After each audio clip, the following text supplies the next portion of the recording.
¿Sabés todo lo que sos por ser argentino? www.argentina.ar.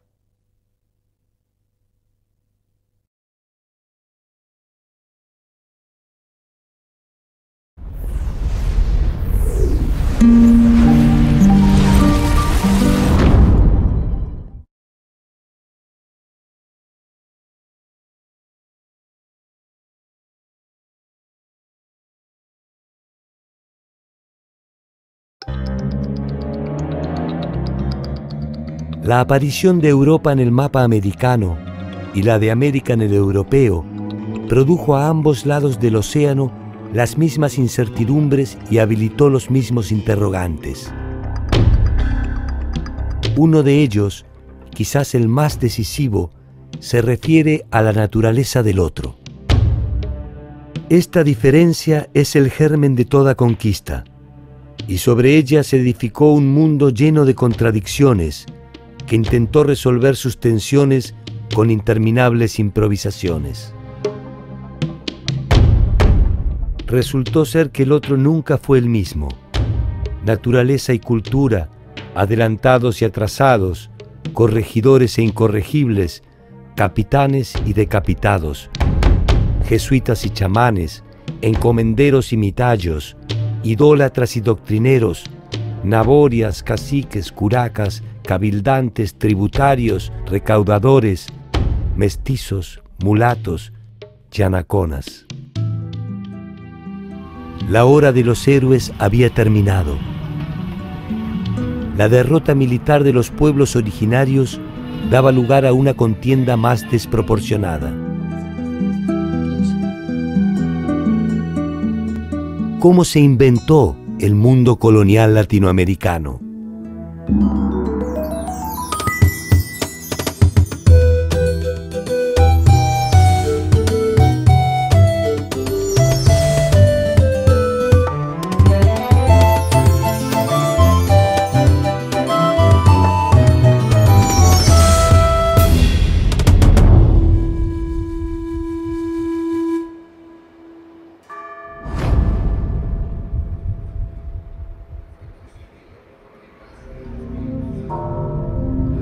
El 13 de agosto de 1521, con la caída de Tenochtitlan, capital del Imperio Mexica, se inició la segunda fase de la conquista del territorio latinoamericano.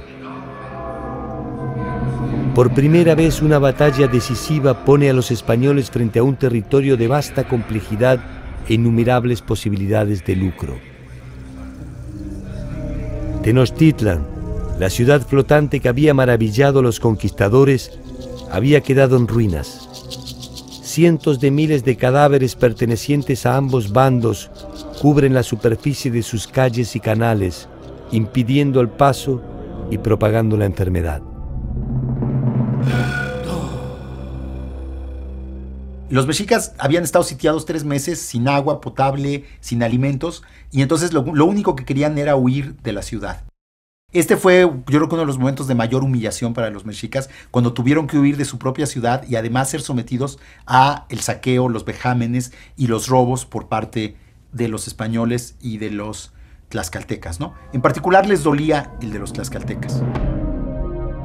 La derrota final de los mexicas fue obra del intelecto de Cortés y del coraje de sus aliados nativos, entre ellos los tlaxcaltecas, quienes fueron de hecho los vencedores de sus históricos enemigos. Después de la conquista española, de la derrota de los mexicas, se puede decir que en realidad pues, la mayoría de los indígenas no se consideraban conquistados, porque de hecho ellos habían sido aliados de los conquistadores y las estructuras políticas de la mayoría de los pueblos indígenas seguían básicamente intactos. Seguían teniendo los mismos gobernantes que ahora eran aliados de los españoles, seguían teniendo la misma organización social, seguían funcionando básicamente de la misma manera. Los tlaxcaltecas se habían liberado del yugo mexica y pueden reclamar su porción del triunfo. Cortés supo honrar los compromisos asumidos con sus aliados y con ello da un testimonio cabal de las ventajas de la sumisión a Carlos V. De alguna forma, Aunque no lo sospecharan en la euforia del triunfo, los tlaxcaltecas habían sido advertidos por los mexicas de los tiempos por venir. Los mexicas y los tlaxcaltecas se gritaban todo tipo de insultos, ¿no? Como te vamos a comer, eres como un perro, todo tipo de cosas. Pero uno de los insultos que le gritaban los mexicas a los tlaxcaltecas era que cuando veían que los tlaxcaltecas estaban destruyendo la ciudad, les decían, sí, síganla destruyendo. A nosotros no nos preocupa porque nosotros sabemos que las van a volver a construir. Porque si nosotros ganamos esta guerra, los vamos a hacer construir piedra por piedra la ciudad.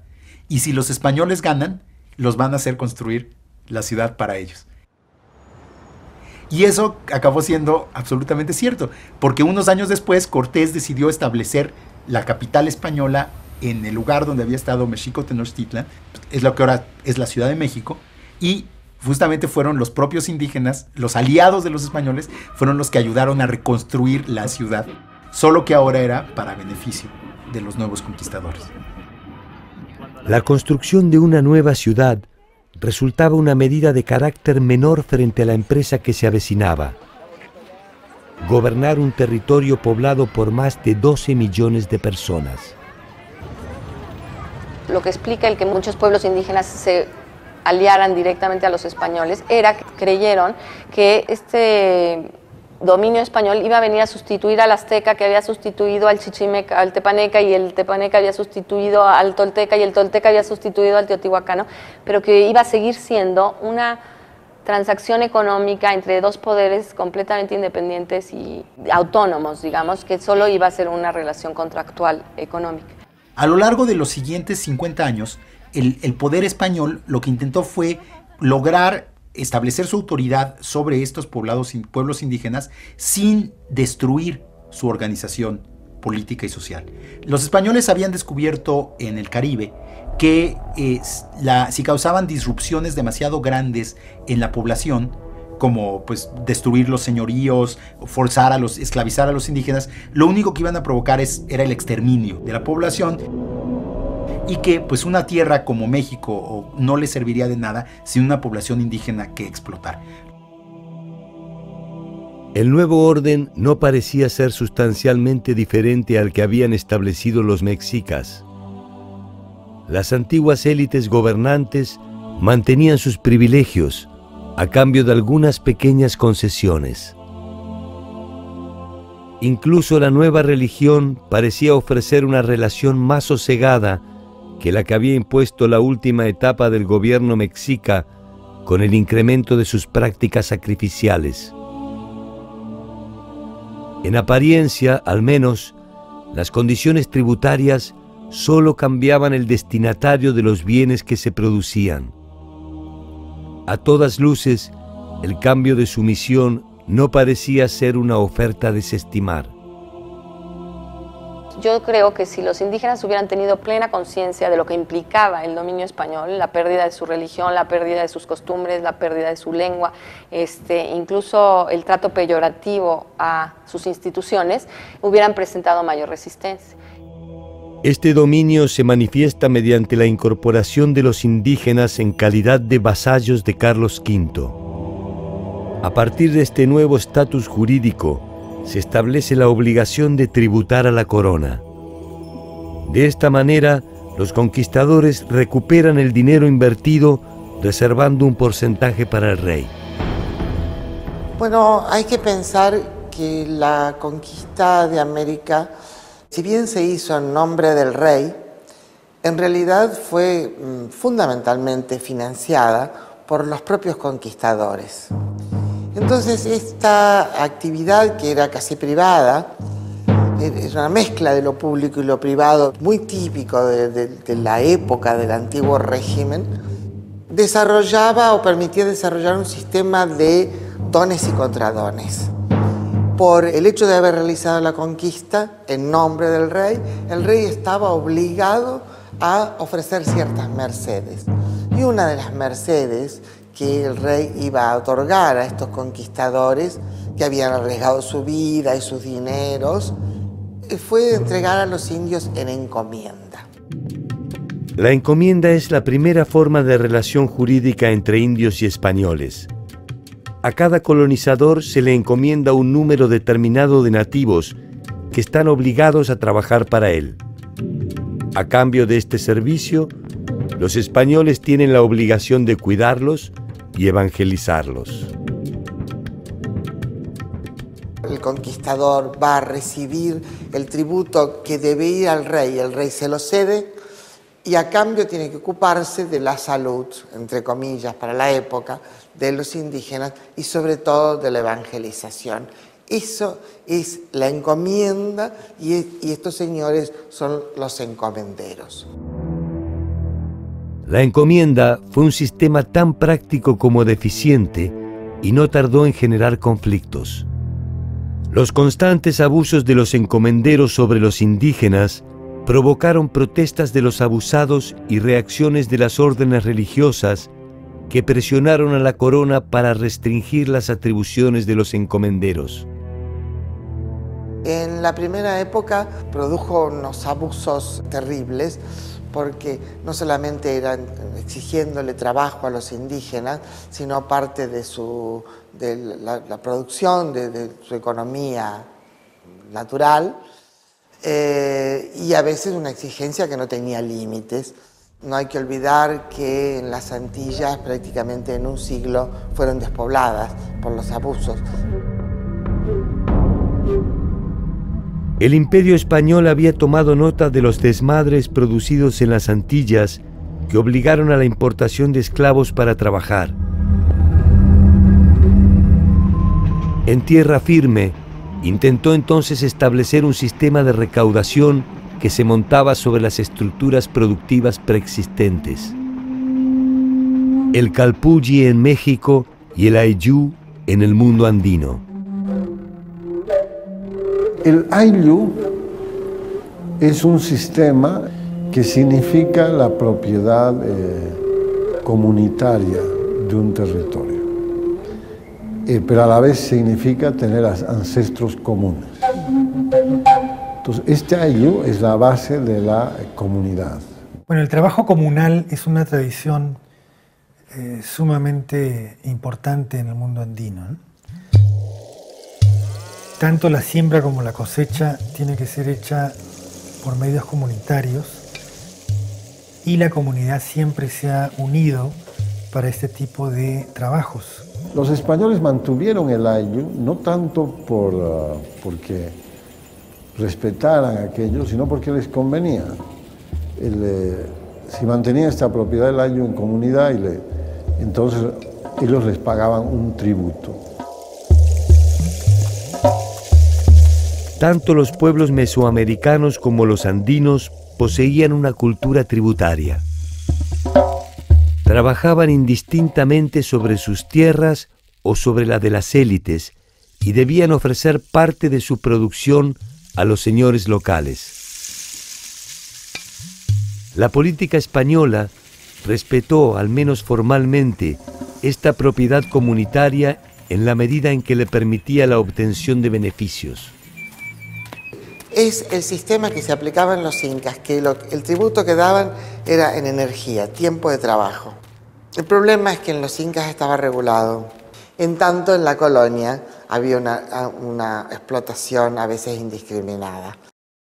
Nunca se habían enfrentado directamente como individuos al tributo. El Imperio Español llegó y lo primero que quiso imponer es una tributación tú a tú, individuo con autoridad política. Y esto sí empezó a romper los lazos de solidaridad, de ayuda mutua que se tenían dentro de la colectividad, que se habían generado en la forma de producir el tributo anteriormente.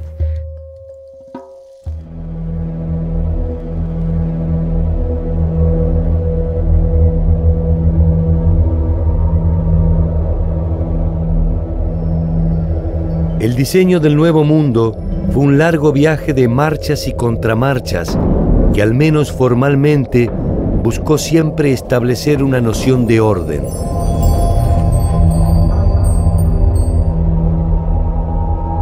El territorio era una hoja en blanco sobre la que se podía trazar una cuadrícula perfecta.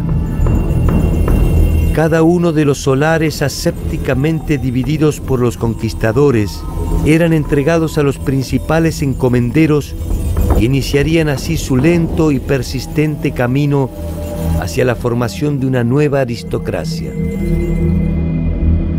Se hacen dos grandes virreinatos que duran como tales hasta el siglo XVIII, que es el Virreinato de Nueva España, que abarca México, Guatemala, Panamá, y el Virreinato del Perú, que toma prácticamente toda América del Sur. Recién a finales del siglo XVIII, en los últimos tercios, se crea el Virreinato de Nueva Granada, que separa Ecuador, Colombia, Venezuela del Perú, y el Virreinato del Río de la Plata, que toma todo lo que es la actual Argentina, Uruguay, Paraguay y casi buena parte de Bolivia. Estos vastos territorios exigen una organización adecuada que persigue objetivos variados: desarticular las costumbres nativas, optimizar la recaudación y concentrar a sus habitantes para evitar rebeliones y resistencias. Finalmente, lo que la corona estableció en la segunda mitad del siglo XVI fueron los llamados pueblos de indios o repúblicas de indios, que eran gobiernos indígenas en los pueblos indígenas que tenían muchos elementos de los gobiernos prehispánicos, pero que los combinaban con los elementos del gobierno español. Los nombres de los cargos, gobernador, alcalde mayor, eran nombres españoles, pero las personas que ejercían esos cargos en muchos casos eran las mismas personas que habían ejercido el poder en tiempos prehispánicos o sus descendientes. La conversión y el control de los pueblos originarios se intenta obtener mediante la República de Indios, una concentración de indígenas que intenta funcionar como un espejo de la sociedad española, recreando sus mismas instituciones y ofreciendo un espacio en el que la Iglesia podía perseguir sin contaminación su utopía cristiana. Pero hay que ponerse en la cabeza de la gente que vivía en esa época, cuya fe es auténtica, matizada de supersticiones, no muy pura teológicamente. Todo eso, por cierto, era así, pero de todas maneras hay una fe primitiva, podríamos llamarla, totalmente auténtica. Hay que tener en cuenta que en poco tiempo más, sobre todo después de la conquista, se va a producir la gran contrarreforma, la gran defensa de la Iglesia para defenderse de la reforma luterana. El impulso que toma la Iglesia a partir de esto y el asombro por el hecho de haber encontrado una sociedad y un territorio donde aparentemente la palabra del Señor no había llegado. Y frente a esto, la Iglesia Católica tuvo dos formas de reacción. Una reacción tradicional, conservadora, casi inquisidora, donde se perseguía cualquier tipo de desviación y de idolatría. En cambio, otras órdenes religiosas como los agustinos, franciscanos, jesuitas, pensaron que era imposible acabar con la religiosidad andina, porque se podía acabar con sus templos, pero no se podía derribar el sol ni acabar con la madre tierra.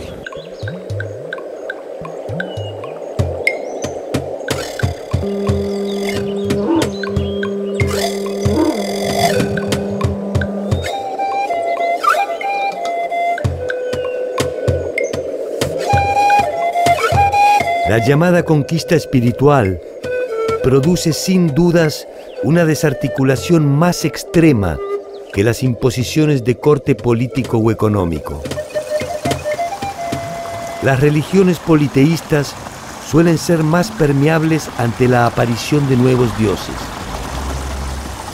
Las monoteístas, en cambio, son necesariamente fundamentalistas, puesto que reposan sobre un paradigma demasiado rígido como para tolerar digresiones. Podría decirse que la ciega voluntad puesta en el proceso de la evangelización responde más a una confirmación de la fe propia que a un cuestionamiento de la ajena.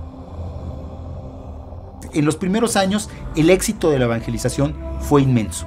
Los frailes bautizaron a miles de indígenas, los indígenas asistían por millares a las misas.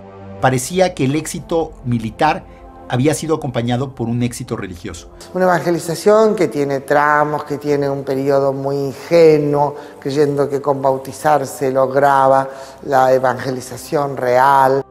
Después se dan cuenta que se necesita la catequesis, etcétera, que es necesario llevar cada vez más sacerdotes y más evangelizadores en general, y que es una tarea muy difícil y muy lenta, pero bueno, nunca se renuncie a esa tarea, nunca.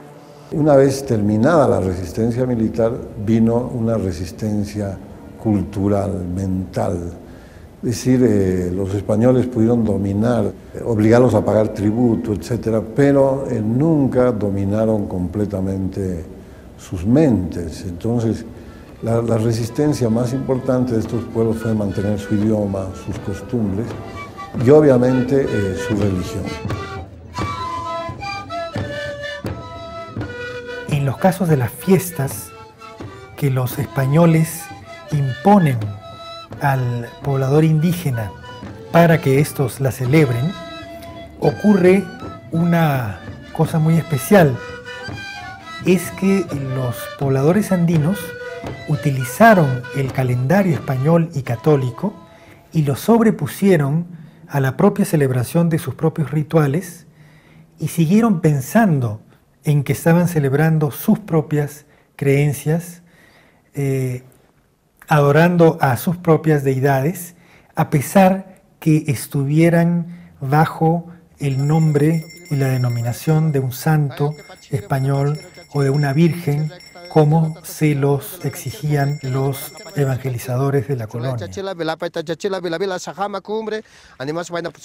Con nombre del Padre, el Hijo y Espíritu Santo. Amén. Esta familia, Tatsmanchila, Baraca Chachila, Chuchula Chachila, Vilapaita Chachila. Dulce María. Los pueblos indígenas tuvieron resistencia al cambio y lo más difícil para adaptarse es lo ideológico, ¿no? Entonces ellos de alguna manera tomaron cosas del catolicismo y de la nueva prédica evangelizadora que les hacían los sacerdotes y de alguna manera supieron reconocer algunas cosas que su propia religión les proveía y hicieron una bellísima integración de conceptos antiguos con conceptos modernos. En algunos casos cambiaron los nombres, pero en esencia se seguía manteniendo el culto, por ejemplo, a las deidades protectoras de la agricultura, a las deidades protectoras de las clases menos protegidas, a la veneración de fuerzas naturales que les eran importantísimas para su vida cotidiana, como la lluvia, la vegetación, la regeneración de las plantas, etc. Estas continuidades religiosas prehispánicas producen una reacción que dará inicio a un interesante proyecto llevado adelante por una segunda generación de religiosos. Los frailes que ya conocían más a fondo la cultura indígena, que ya hablaban las lenguas indígenas, se empezaron a dar cuenta que si bien los indígenas iban a misa y si bien los indígenas le rendían culto a Santiago, a la Virgen y a los santos patronos que tenían en sus pueblos de indios, eso no significaba que hubieran abandonado otros aspectos muy importantes de sus religiones prehispánicas. Esta segunda generación de religiosos realizaron un proyecto muy interesante desde un punto de vista antropológico, de estudiar las culturas indígenas para poder conocer a fondo cuáles eran los elementos que habían sobrevivido de ellas en la nueva religión católica. Esto da origen a una serie de obras memorables, entre las que se destacan la historia de las Indias de Nueva España, de Fray Diego Durán,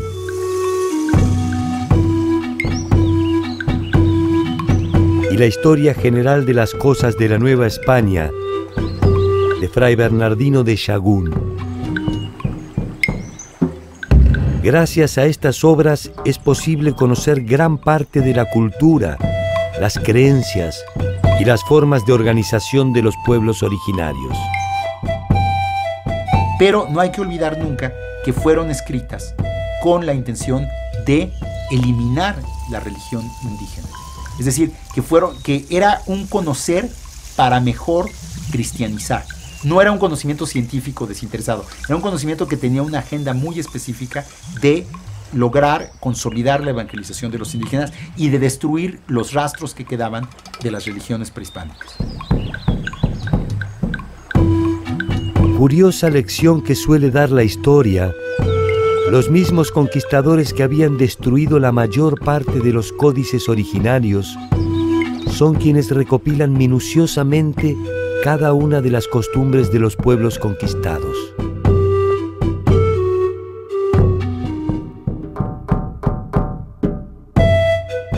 Tanto Sahagún como Durán persiguen objetivos específicos: entender para destruir. Sin embargo, en ocasiones sus crónicas se abandonan a una contemplación que ofrece una visión distintiva de los vencidos. Sus formas de asociación, sus conocimientos, su fina espiritualidad y su particular sensibilidad. En síntesis, aflora la generosa humanidad que le fuera negada por el conjunto de los conquistadores.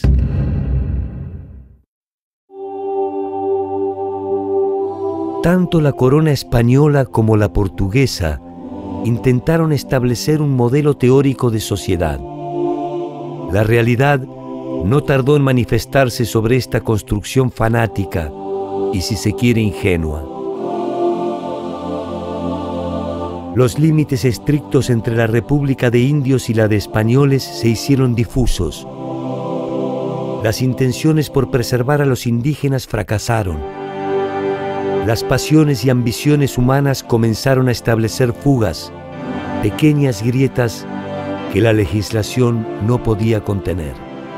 Todo está estructurado en las llamadas dos grandes repúblicas, la República de Españoles y la República de Indios. Todo lo que está en el medio tiene un vacío legal por un lado, pero a su vez la posibilidad de meterse en aquel conjunto de jurídico que más le convenga. En ese medio se produce una fusión entre los grupos sociales que derrumbará la pureza del proyecto original. Un resultado previsible era la unión de un español con una india, que daba origen a un mestizo.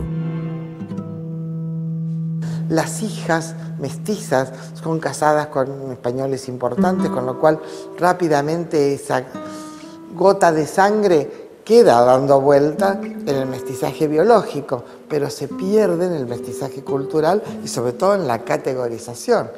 Pasan a ser categorizados como españoles, ¿no? Es muy interesante ese proceso, cómo se va dando, porque el mestizaje no se detiene nunca.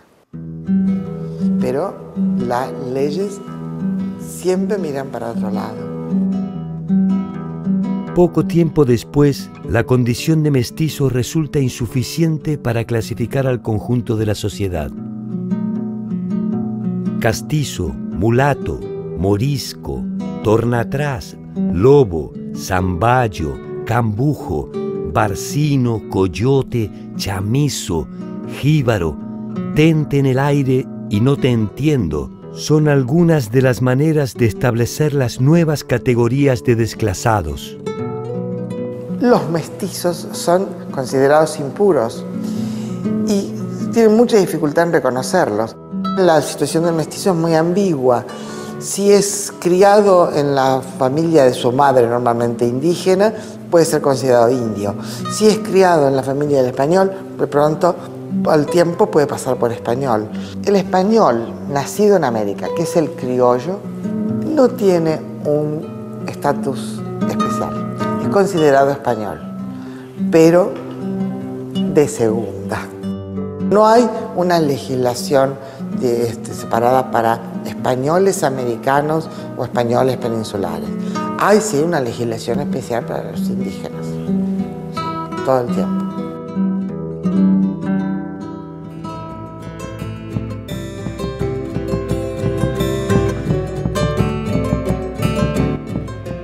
Hacia finales del 1500, el mundo prehispánico está virtualmente desaparecido.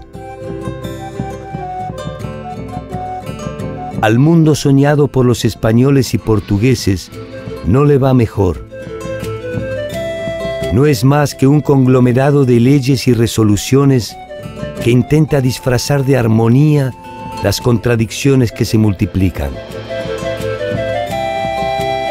Latinoamérica se abre paso a su propio tiempo histórico. Una versión distintiva, original y profundamente desgarradora se precipita sobre toda la extensión continental.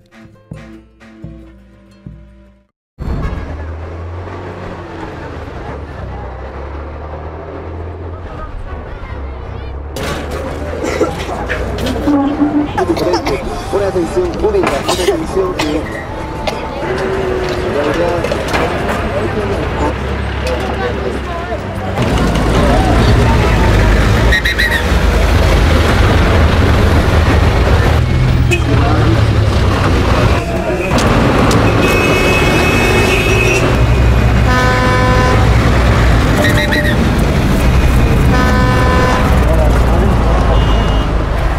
La ciudad de Potosí está construida a 4.000 metros de altura sobre el nivel del mar. Fue fundada por los españoles en 1545 a raíz del hallazgo de una importante veta de plata en el Cerro Rico de Potosí. Este cerro fue uno de los principales ingresos de la corona española. La ciudad era entonces algo más que un pequeño campamento, y creció a un ritmo desmesurado, exigiendo una compleja organización de recursos humanos y económicos. Estas aguas están viniendo de lo que son las filtraciones cuando llueve, cuando graniza, ¿no? Y su pH es muy ácido.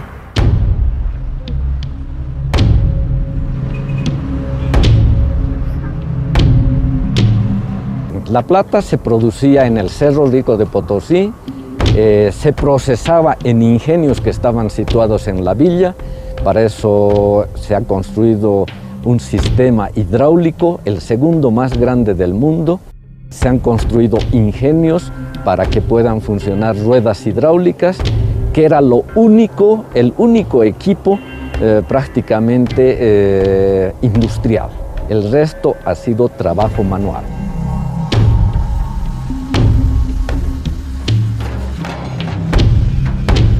La mina se mantiene activa en la actualidad, y si bien los tiempos han cambiado y la tecnología ha optimizado la explotación, una primera mirada se convierte en un viaje al pasado.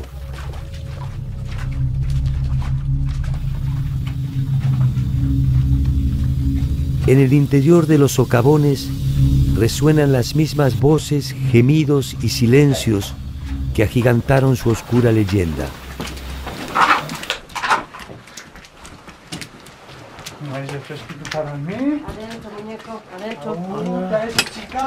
Sobreviven los golpes de los barreteros, las picas de los brosiris, los pasos de los apiris.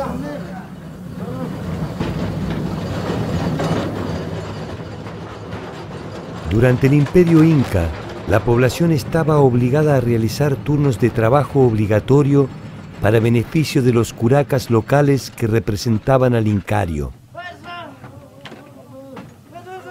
La llegada de los españoles trasladó este servicio a la corona y alimentó los socavones de mitallos. La mita es un turno de trabajo que había en la época incaica. O sea, una forma de dar el tributo era o en especie o en turnos de trabajo. Y esto de la mita, él lo adoptó para crear un trabajo obligatorio en las minas. La diferencia es que el Inca retribuía con una serie de obras a aquellos que hacían la mita.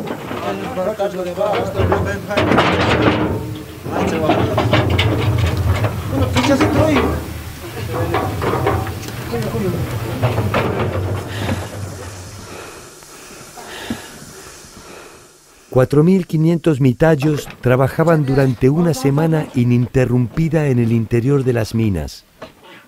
Al finalizar, tenían 2 semanas de descanso.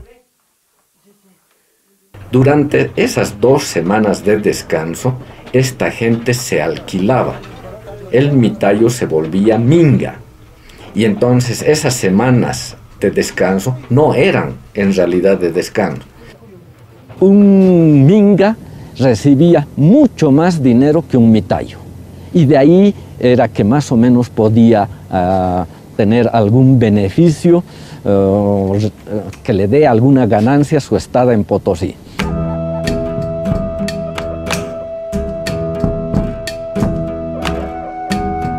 Todos los yacimientos en América fueron de la corona. La corona aprovecha el trabajo forzado de los nativos para su enriquecimiento. La corona recibía 1/5 de la producción y el resto era de los mineros. Los mineros a su vez contrataban o pagaban a los mitayos 2 reales por semana. Este es un monto sumamente bajo y como era trabajo de coacción, los nativos tenían que venir a Potosí con su comida, con su ropa, porque los 2 reales no alcanzaba prácticamente para nada. La leyenda sostiene que la cantidad de metal extraída del Cerro Rico fue suficiente para construir un puente de plata que uniera Madrid y Potosí.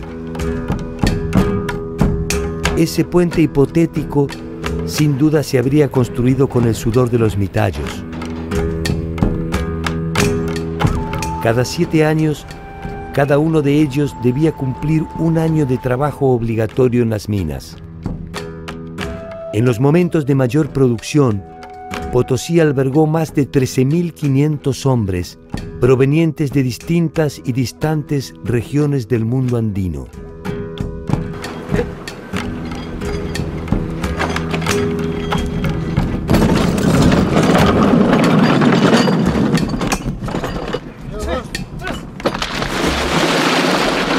Este cerro ha contribuido con más o menos 40.000 toneladas de plata que han ido a parar a países de afuera.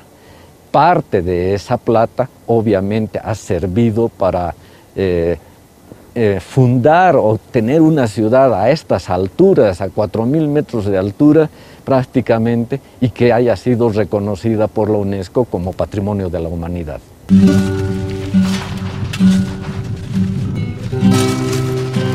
A medida que el cerro se vacía, la ciudad se llena de tentaciones.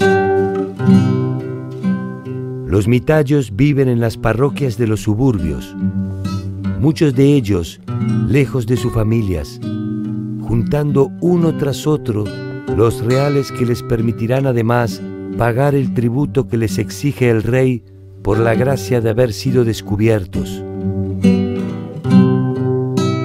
Algunos tendrán la dudosa fortuna de morir por inhalación de plomo o de mercurio. Otros solo podrán derrumbarse en el carnaval de la ciudad.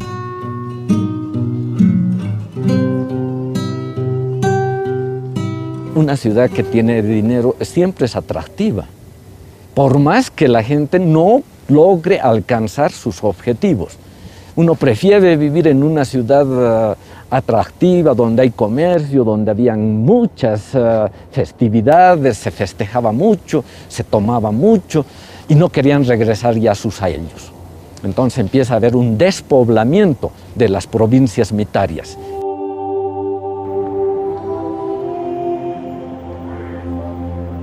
El centro de la ciudad estaba reservado a la población española. Allí parecía ser posible el sueño del dorado. Funcionarios, azogueros, comerciantes y religiosos vivían su propia ilusión de prosperidad en la medida en que el férreo monopolio español se los permitía. Nada debía entrar ni salir de Potosí sin la anuencia de las autoridades.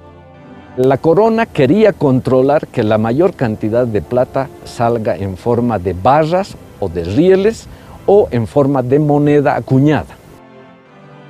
Hay que tener en cuenta que había solo un puerto de España con el que se podía comerciar, que era al principio Sevilla, después pasó a ser Cádiz. Ni siquiera se podía comerciar con otros puertos españoles. Y estaba todo el sistema de galeones que venían una vez por año, tenían que enviarlos con custodia, con barcos armados por los ataques de los piratas. Esas flotas llegaban o a Veracruz, en México, el Virreinato de Nueva España, o a Portobelo, en Panamá, para el caso de América del Sur. Ahí tenían que atravesar el istmo por tierra, volver a embarcar y otra vez un monopolio, el único puerto habilitado era Lima.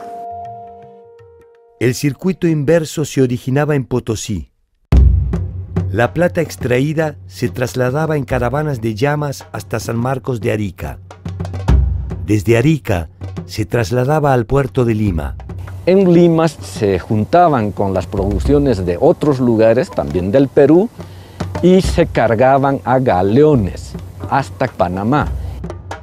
Nuevamente, por mulos, caballos o cualquier fuerza animal, se llevaba a Portobelo.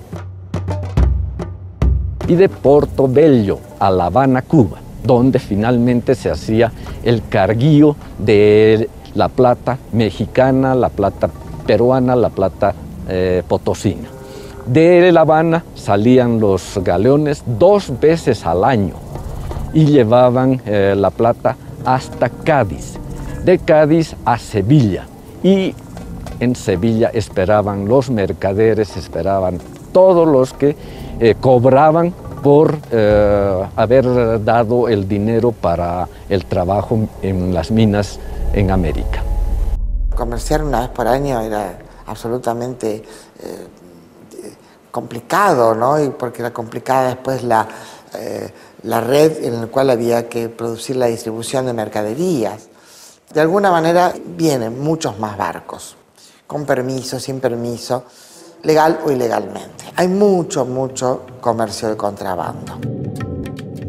El contrabando es la manera de sortear la restricción de la corona y también la forma más aceitada de movilidad social. Mulas, tejidos, carnes, esclavos y objetos suntuarios llegan a Potosí provenientes de Brasil y Buenos Aires. De Potosí siempre sale lo mismo: plata para la corona o plata para los dueños de las minas y los funcionarios. Se estima que por lo menos 1/3 de la plata extraída elude el control de la corona y se utiliza para poner en marcha el comercio ilegal. Comienzo del siglo XVII, hubo virreyes en Perú absolutamente entremezclados en contrabando, terriblemente mezclados, usando, por supuesto, firmas que los representaban, ¿no?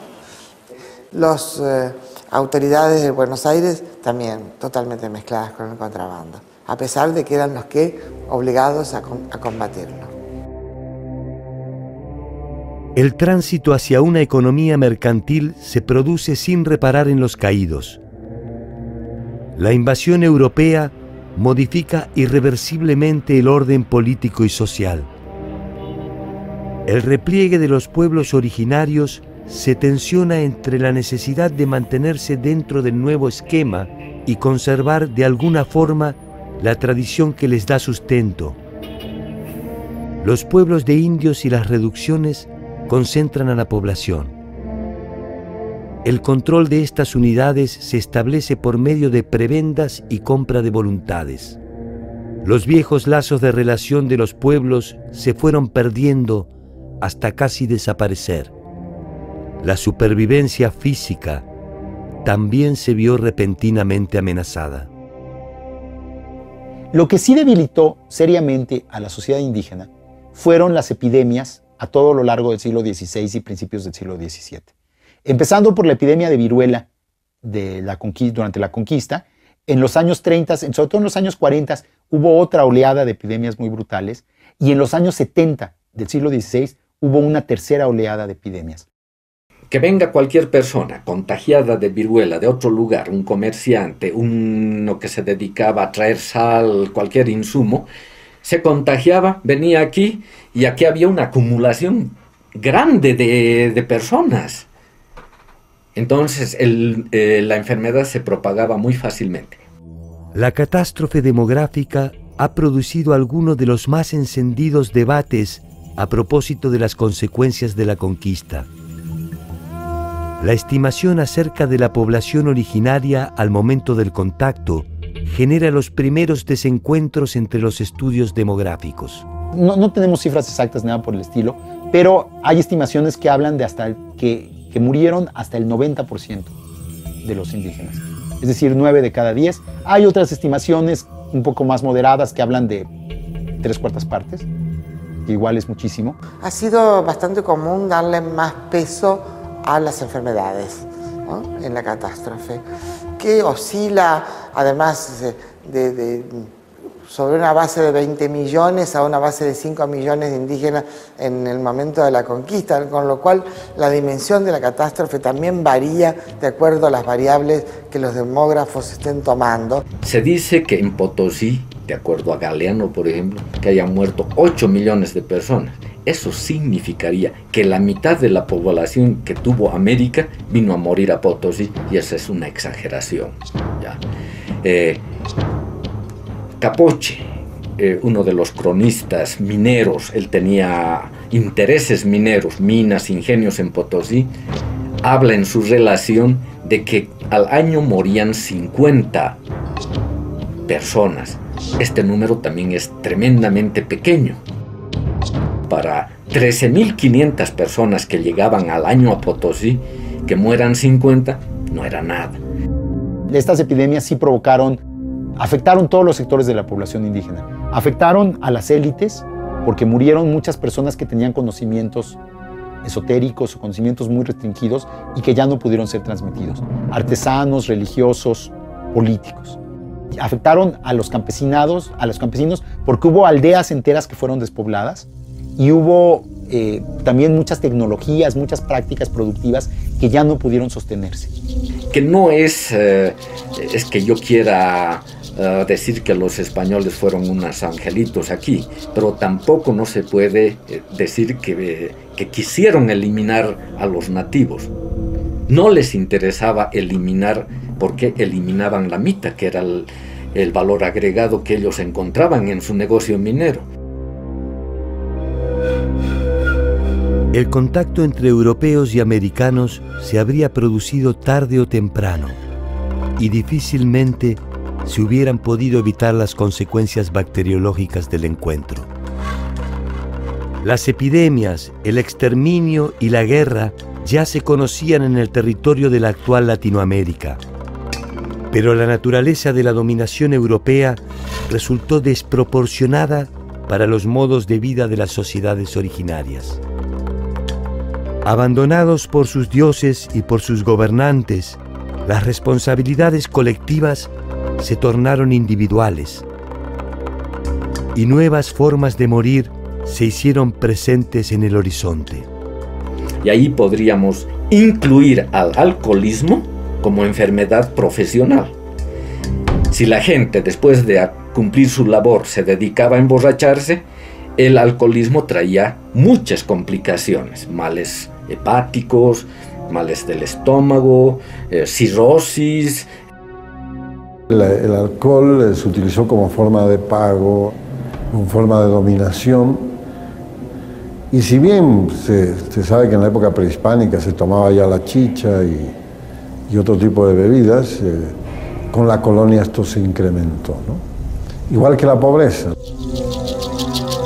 Sea cual sea la cifra definitiva, las fuentes confirman que entre el año 1500 y el 1600 el número de habitantes nativos disminuyó a niveles alarmantes, despoblando vastas zonas territoriales de Latinoamérica.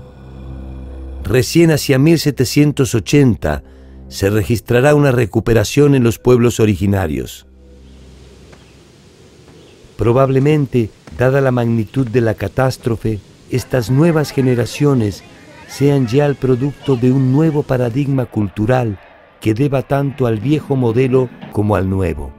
Lo que sucedió es que a finales del siglo XVI, después de estas grandes oleadas de epidemias, las sociedades indígenas se reconformaron ya en el marco del régimen colonial y construyeron nuevas formas de vida con muchos elementos europeos, pero también con muchos elementos prehispánicos.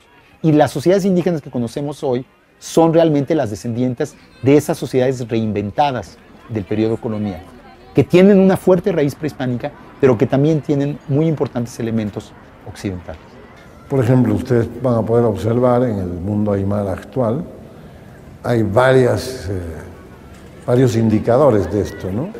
El vestido que hoy utiliza la aymara de la ciudad, la aymara urbana, que es la chola paseña, se ve esa mezcla, ¿no? La manta tiene que ver con la mantilla española.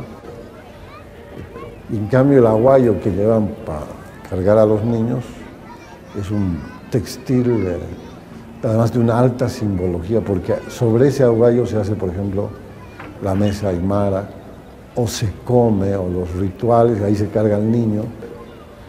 Todo eso muestra que es una vestimenta típica, pero a la vez muy mestiza, que toma de ambas partes. Así que la aculturación no se dio en el sentido de perder toda la identidad, pero sí fue una mezcla, ¿no?, de cosas, de contenidos culturales españoles que fueron adoptados acá.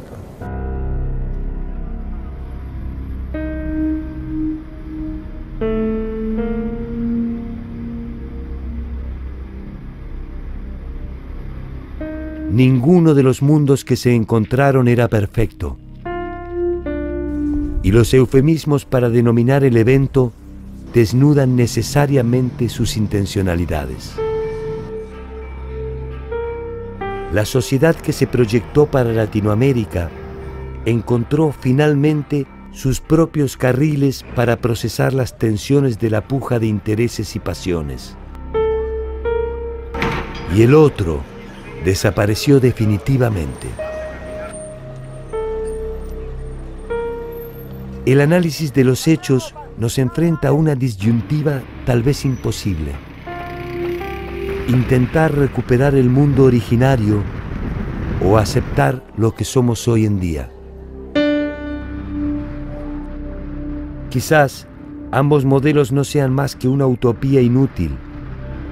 Quizás solo seamos testigos mudos de un devenir irreversible que no es más que el saldo resultante entre nuestras voluntades y nuestras omisiones.